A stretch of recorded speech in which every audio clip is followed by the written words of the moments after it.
Hello, everybody. Welcome back to our live stream.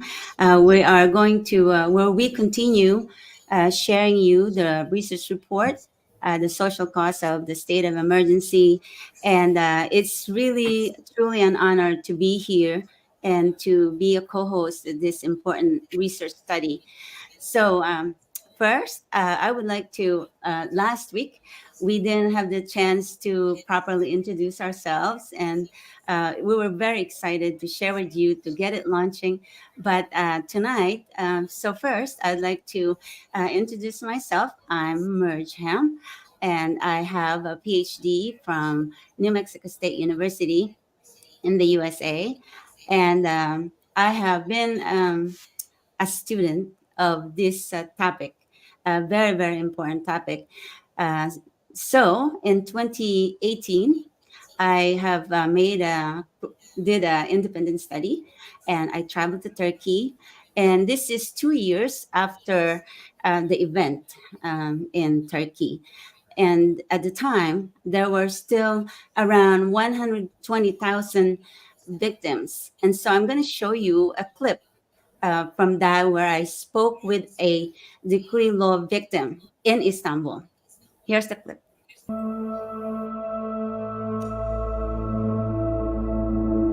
Not far away from Marmara University is a coffee shop where I spoke with a gentleman, a former member of Istanbul PD, who I met online in early 2015 while doing the live broadcast about the 2016 presidential election in the US. He shared his story about his struggles and the challenges he faces, his family, and the 120,000 people who have been persecuted without a trial by the Erdogan government. I would like to all the community, the outside, the foreign countries, hear our voice. Most of them don't know their privilege. Thank you so much. I will not forget about you and our conversation and your struggles and the hope that you have and your good heart. Thank you very much. Thank you so much. So as you can see, that was a few years ago and have not stopped. And I try to fulfill that commitment, that promise, to try to be a voice of the victim. And even though I'm not Turkish, I have been very dedicated, and I'm extremely fortunate that when I returned from Istanbul, I met Dr. Bayram, and where he became my mentor and also guided me in the Turkish part of my project, the practical application of my doctoral research, which is a documentary, Beyond the Shadow of September. And I always tell you since then that Dr. Bayram is one of the most fearless academics in the world. And I have great respect for him. And this year, during our Global Dialogue for Justice, once again, I reunited with Dr. Bayram, and I would like to show you a video of that conversation of him telling you that he is one of the fearless academics in the world, and this is that video.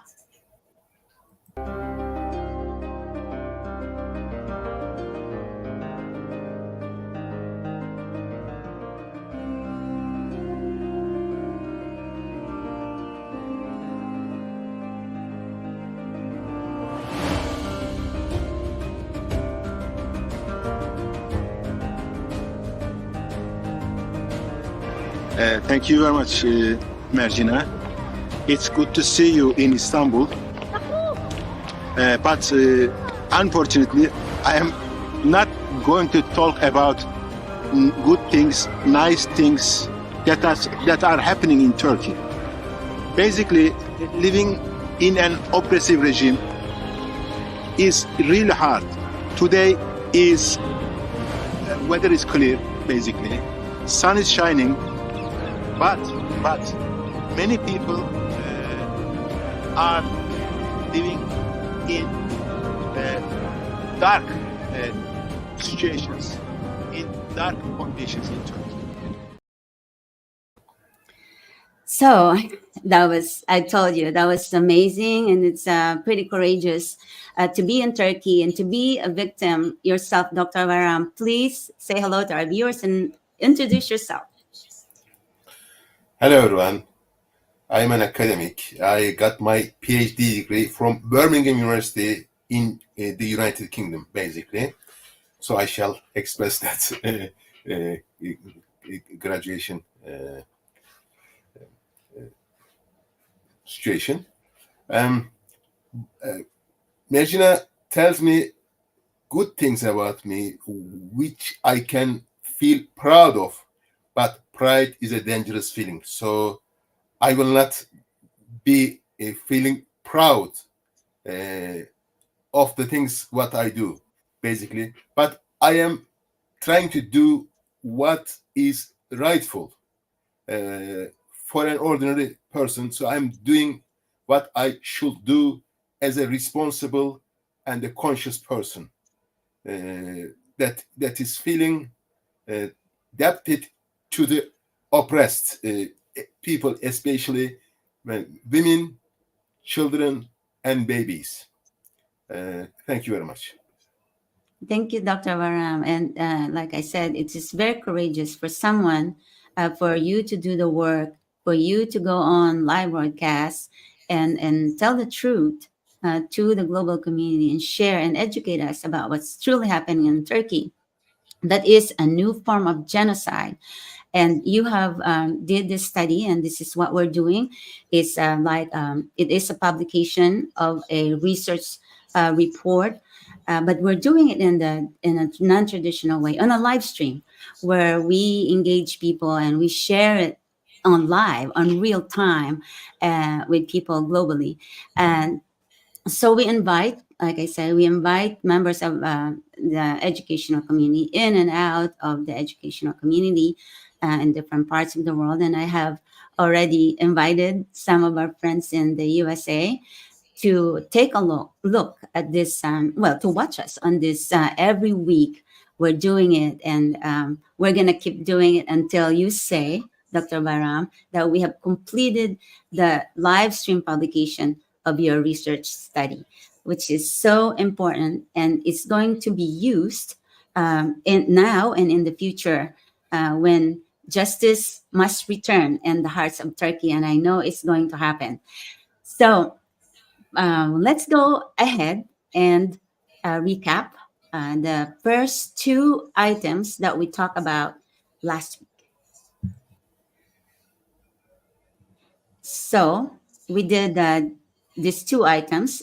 It's a methods of crimes against humanity, and like you said, Dr. Baram, in the report you have 152, and we're only in these two methods.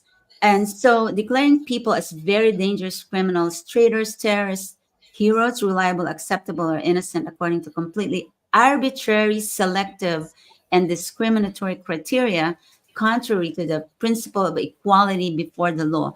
Dr. Baram, what is an example if people who are not so familiar yet Yeah. with these things? What are the examples right now that people will be able to understand it better? It was very easy because people were judged or selected or targeted or imprisoned not on the basis of their actions, but on the basis of intelligence reports. I would say that these intelligence reports even were not even collected by professional intelligence agents. To be honest, uh, the political party, the governing party members, black labeled people, government party offices acted like intelligence offices. Believe you me, it is real. These are in the court papers. Okay, whatever we say is based on evidence. We don't talk about gossip. We don't talk about gossip. No, what we talk on is based on real evidence, based on victim evidence or court paper evidence. So that, believe you me, people were selected on those bases. And how do you know that? Plus. Some people who were targeted by this regime were already dead people. Those who died months ago were in these blacklists.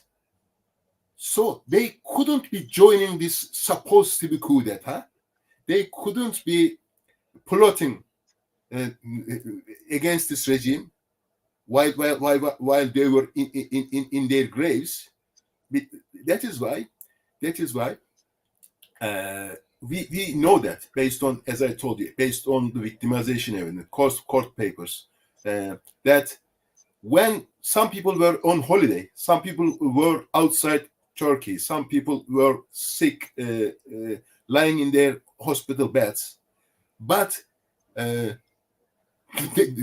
were selected, declared as coup plotters. One more thing. On the day of supposed to be coup d'etat, I call it special operation.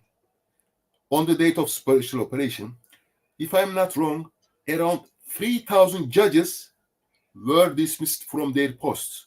They were declared that judges, the court judges who work in courts, judges were declared to have joined this coup d'etat. Judges were dismissed from their posts even before supposed to be soldiers who carried out the coup d'etat.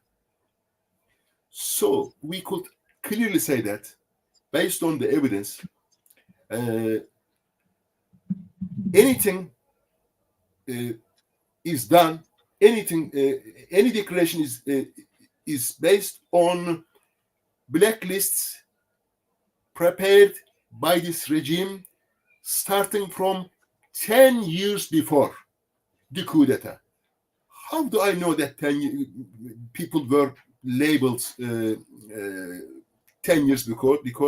Because what happens, believe you me, some judges who were dismissed by this regime sent us some blacklist files. I checked the files through their file property. On the files, computer files, you see creation date, all those things, modification date, this and that. I checked that file. On the file, it was saying that was, as I told, the blacklist file. It was saying that it was giving the date something like 2006. So starting from 2006 to 2016, it means that this regime started to blacklist judges. That file was a judge blacklist, believe you me. And then I could see that judges started to be blacklisted 10 years before supposed to be coup d'etat, so that we could clearly say, based on all this evidence, that it didn't mean what people were doing, whether they were in hospital beds, whether they were on holiday, whether they were outside the country, whether they were sick, lying in their own home. It didn't matter. Anything and everything, or everyone who were targeted by this regime, were targeted based on their own blacklists. That was mostly that was mostly actually listed through their own political party offices. This is what I mean with that item, basically. It's truly unbelievable, Dr. Bahram. It is. Because the basis for this list, how they create this list way before July 15, it's truly we're not challenged. We're not, because someone must have known this list is going on like many years before.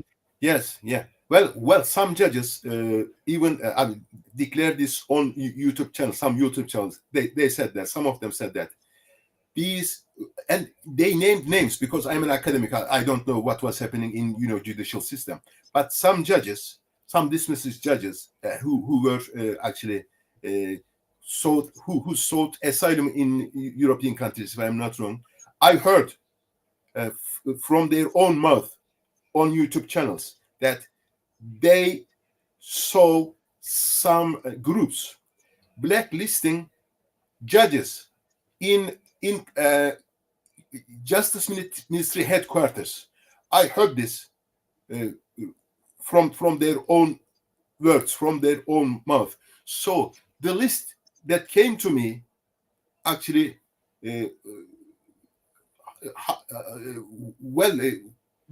support what the judges say and support what was happening.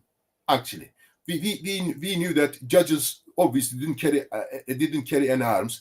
They didn't join in the supposed coup d'etat because they were not in the same place. Some were in, let's say, 1,000 kilometers away from the action points. So they couldn't have joined this coup d'etat, supposed to be coup d'etat. But as I told you, they were dismissed before supposed to be army personnel, supposed to be who joined the coup d'etat. Obviously, they were dismissed before policemen who were supposed to have joined the coup d'etat. So this doesn't fit the story. Obviously, sorry, government story doesn't fit the facts. Actually, so that is why this article was written in that way, Merjina. Mm-hmm. So, like you said, Dr. Varam, the judges, they could not have used the law to counter and to protect themselves to what's going to happen. They did not foresee or have some kind of plan, among themselves, knowingly. They know that this is happening. I just want to, exhaust all questions before we move to the next method, because I'm curious if it's known, it's a fact that's known years before, and you say, of course, the judges are not armed, but they are armed with their knowledge of law. So True. why hasn't there is no? I can tell you. Yeah. I can tell you, Merjina. These judges were dismissed to protect innocent people, defenseless. If those judges had been on duty, I am sure they would carry out what the law said, what the humanitarian law said, what the justice, what their conscience declared them to decide, direct them. Just to leave people, defenseless, innocent people, to carry out these genocidal acts. Government, first of all, dismiss the judges, dismiss the judiciary, so that they can do anything they like without accounting before the law. They made people scared by showing actually pictures of torture. And if you do a, I'm sure, Google search, you will see the video footages of tortured people on TV. Why did they do this?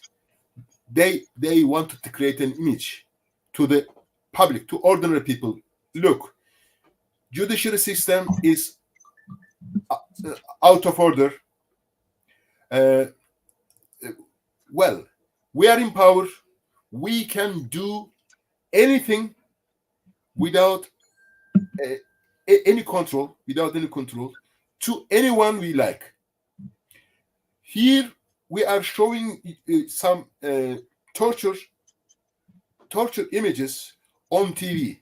So be aware of what is coming to you if you act or somehow resist this new regime. So So that is why they did this.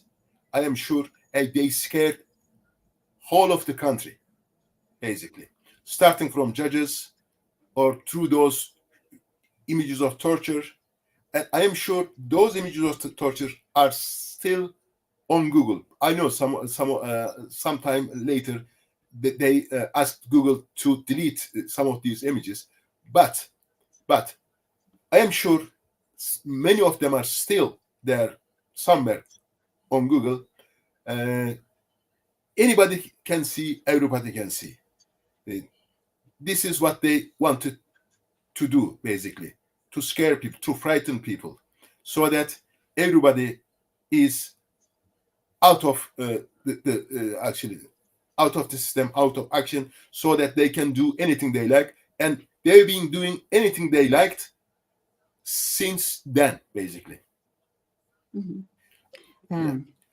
So for those of you out there who's watching and the ones who is going to have access to this content, we would like to let you know this is real, and this is Yeah. happening.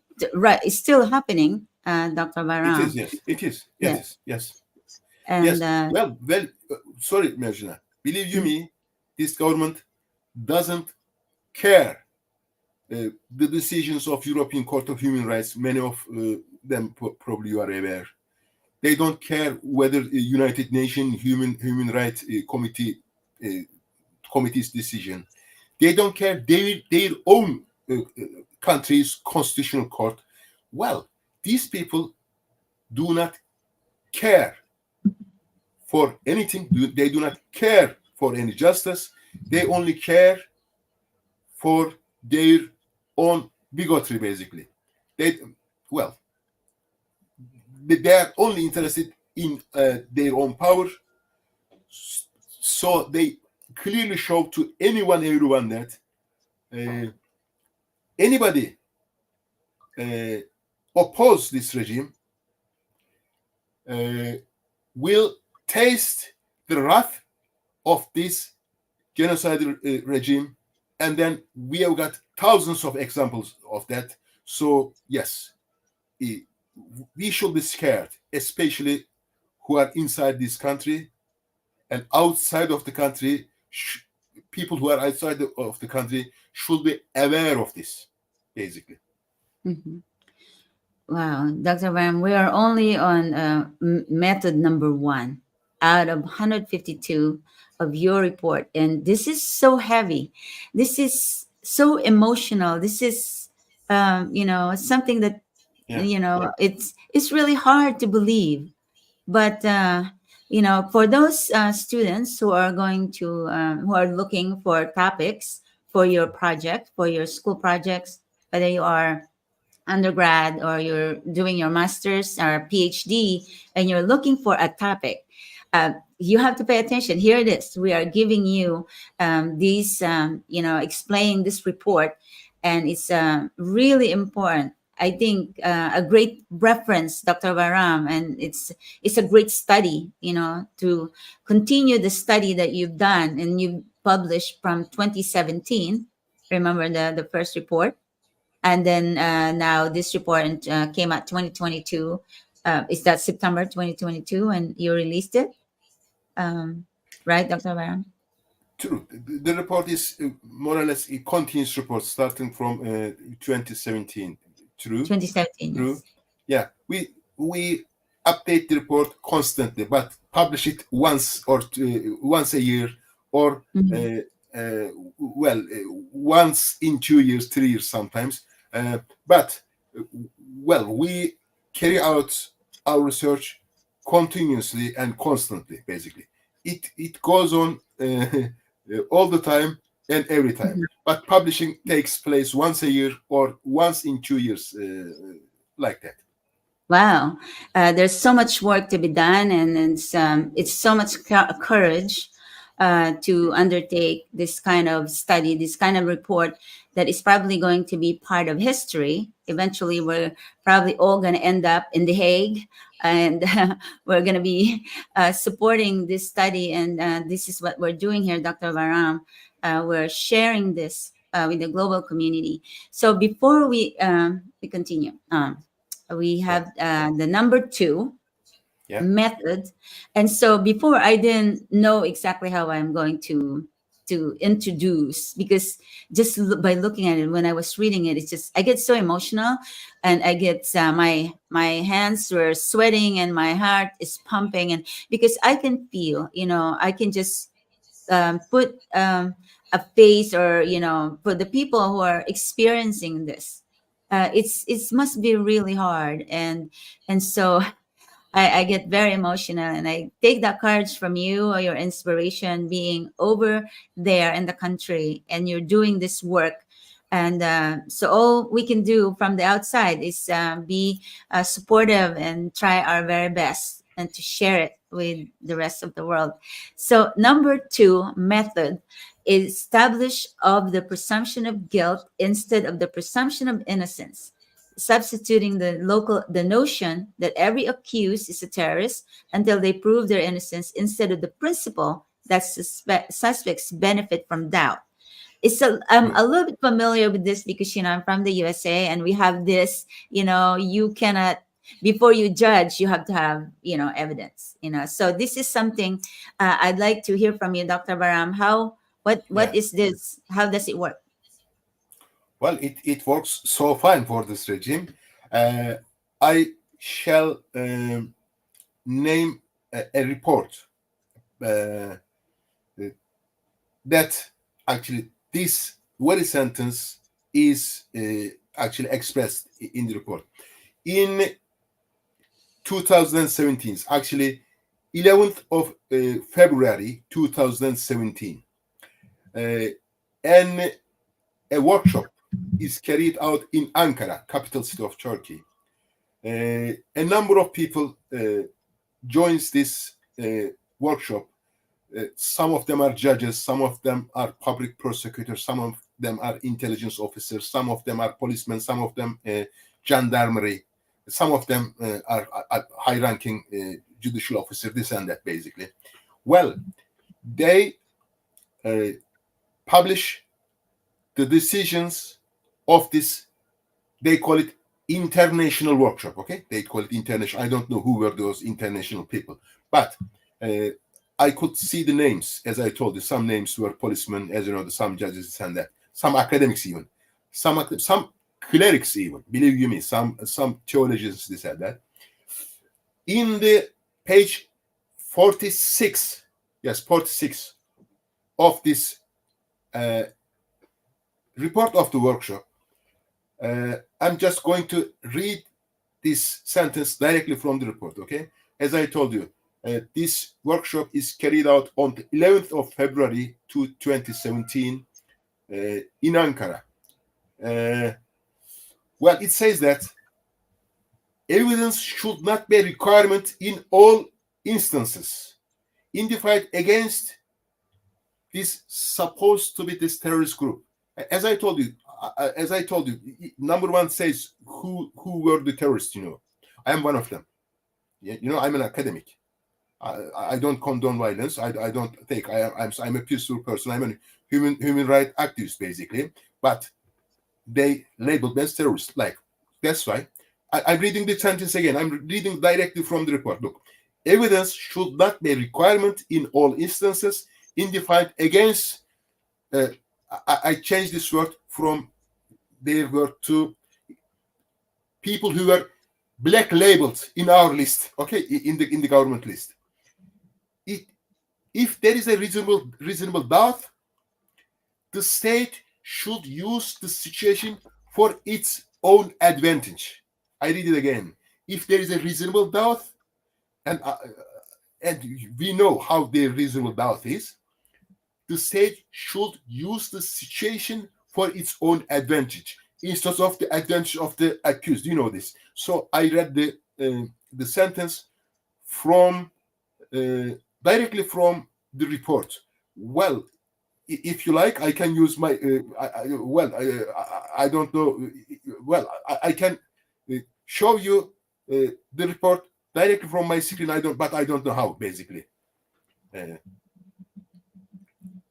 I can send you a copy of this report, Merjin, if you like. I mean, live, if you like.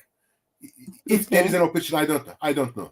But I've got the copy as on my screen, and this copy of the report, I am sure, it still is in the Police Academy's website, because it was there maybe up to 6 months ago. Sometimes they try to clear evidence that could be used against them, but I've got the copy already. So even if they remove from the Police Academy's website, it will not mean anything for them, because I've got a copy. I'm sure many of other people have a copy, so that there is no way they can make this evidence disappear. Basically, it's still there, and I've got a copy.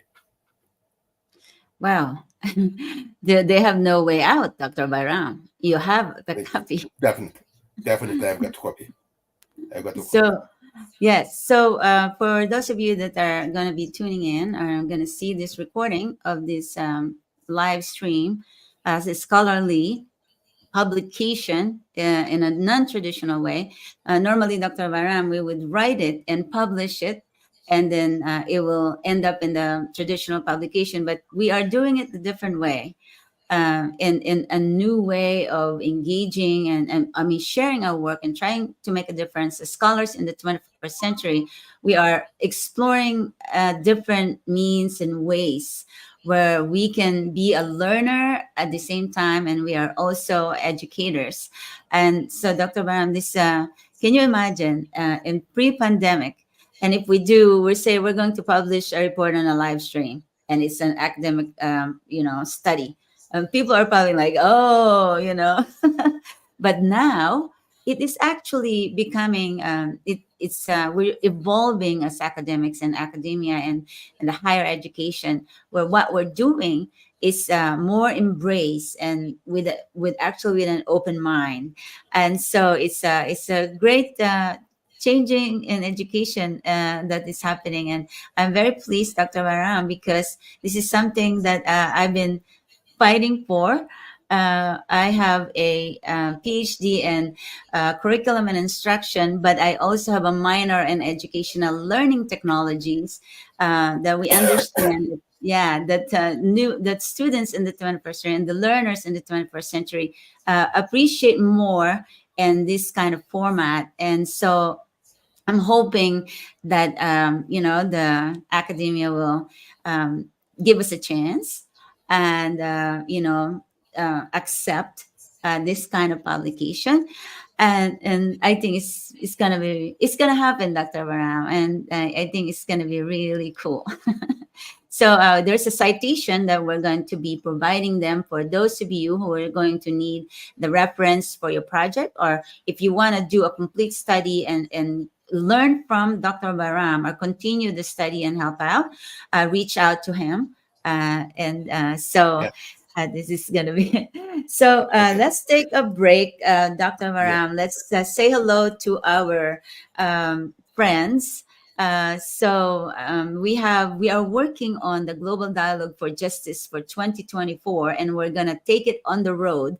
So I would like to say thank you to Colonel Hossein Demartas, who's leading and finding us the venue, and I think he's got an eye in Geneva.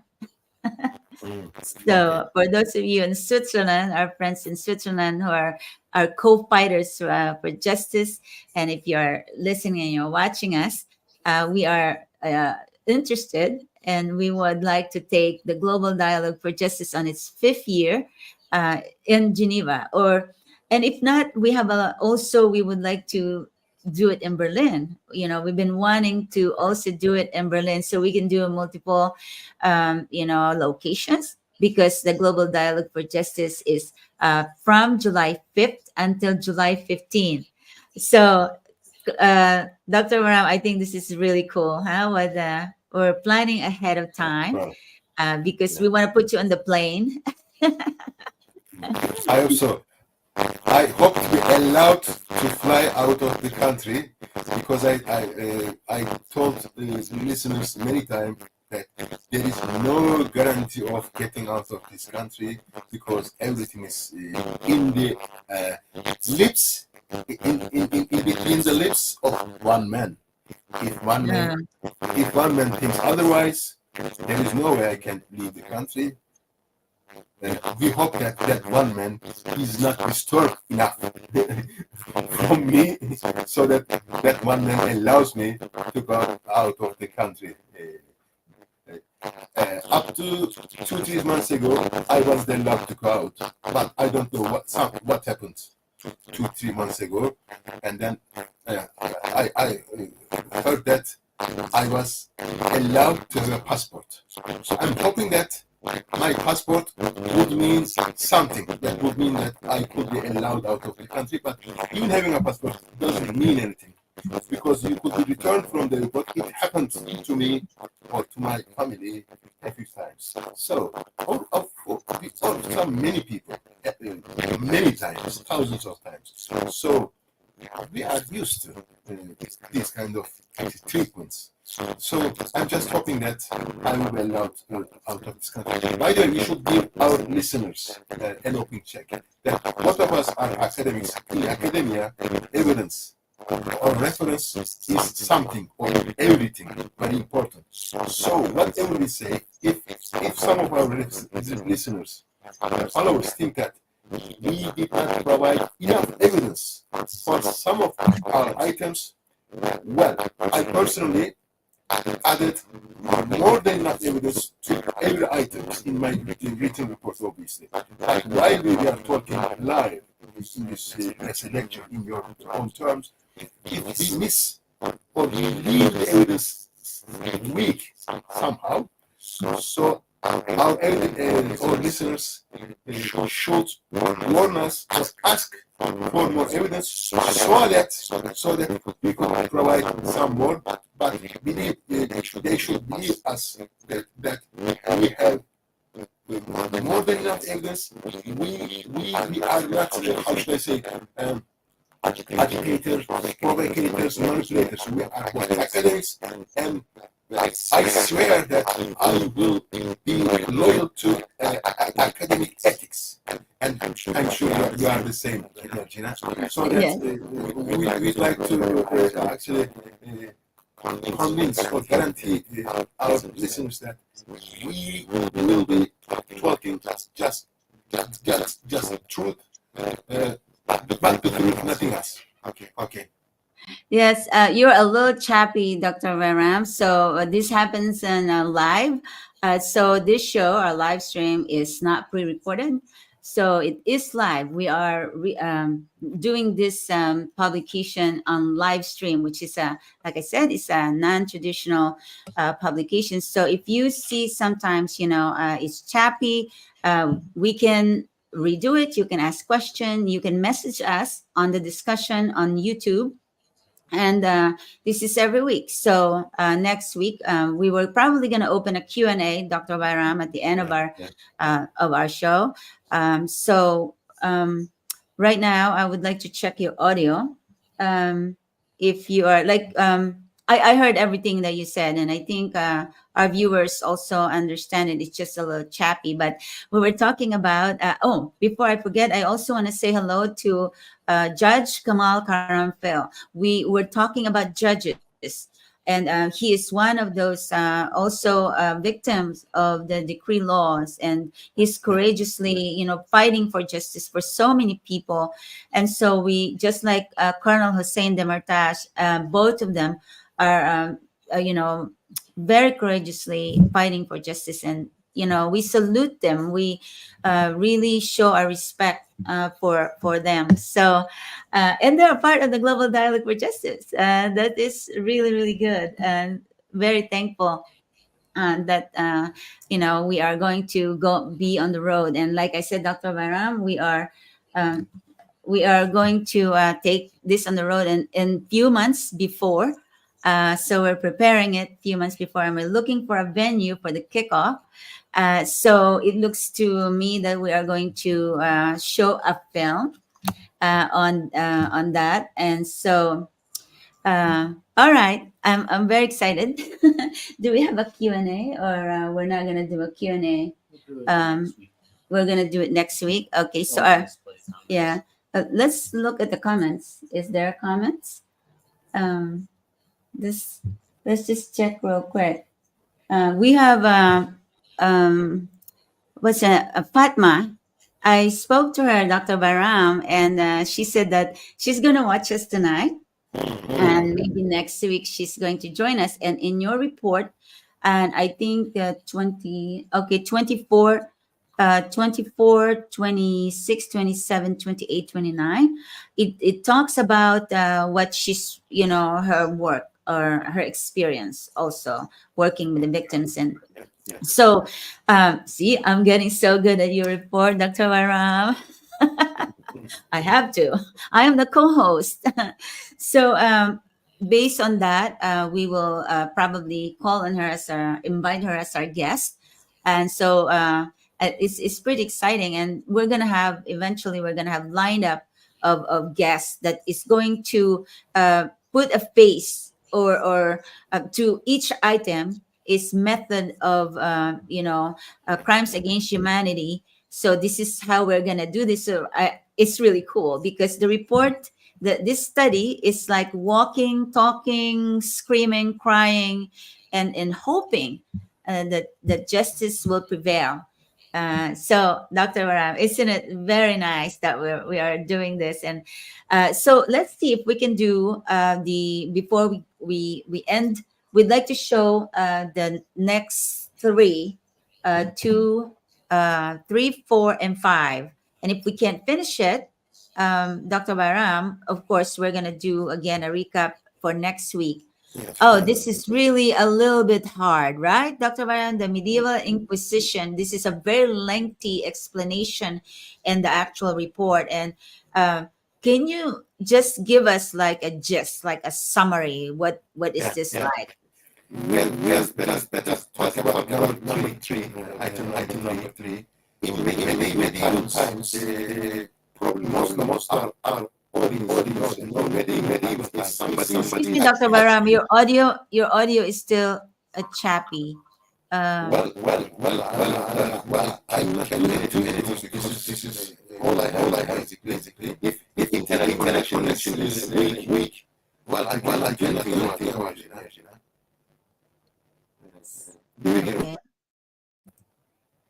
Okay, so let's check it again. Do you hear me? I can hear you, but it's still chappy, Dr. Varam. Well, probably there is something wrong with quality and connection. It's probably the connection in Turkey.